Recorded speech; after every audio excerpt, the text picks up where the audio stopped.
3, 2, 1, via! Ciao, nome? Federico. Età? Età o età? Età. 24. Ti faccio un paio di domande. Mi sai dare la definizione di guidatore designato? No. Ti aiuto, il guidatore designato intanto è una persona che si prevede, si mette alla guida. Perché viene scelto per mettersi alla guida? Perché è responsabile? Perché non Viene fa... scelto tra un gruppo di amici per quale motivo secondo te? Perché...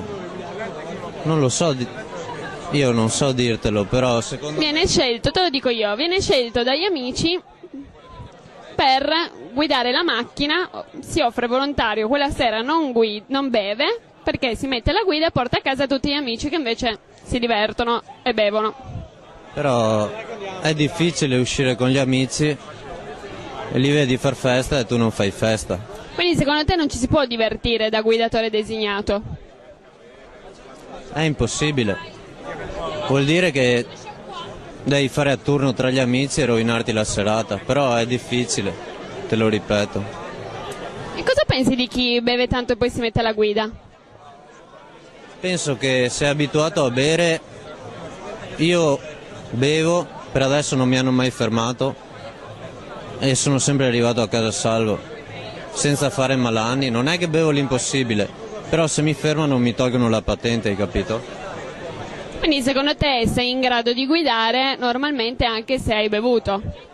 Ti dirò, secondo me io guido meglio da ubriaco. Ah, interessante affermazione. Cioè, secondo me. Capito.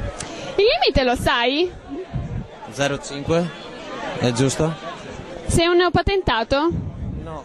24 anni, ho fatto la patente a 18. Limite per i neopatentati ancora meno. Quant'è? Io sono ancora neopatentato. È 0. E io sono neopatentato? Se l'hai presa a 18 anni no. E allora 0,5. Per adesso sto bevendo solo una birra, sono ancora dentro allora. Però con una birra quando la finisco... Quindi tu sei completamente certo di non essere un pericolo per te stesso e per le altre persone quando ti metti alla guida sapendo di aver bevuto? Se bevo 2 o 3 birre sono certo che non... magari se ne bevo 10 può cambiare, ma di solito non bevo più di 2 o 3 birre. Ho capito, ti ringrazio allora. Hai voglia di lasciare un messaggio ai giovani sulla sicurezza stradale? Bevete responsabilmente. Cioè, se bevete... se lo tenete l'alcol, bevete, cazzo. Grazie mille, buona serata. Come ti chiami?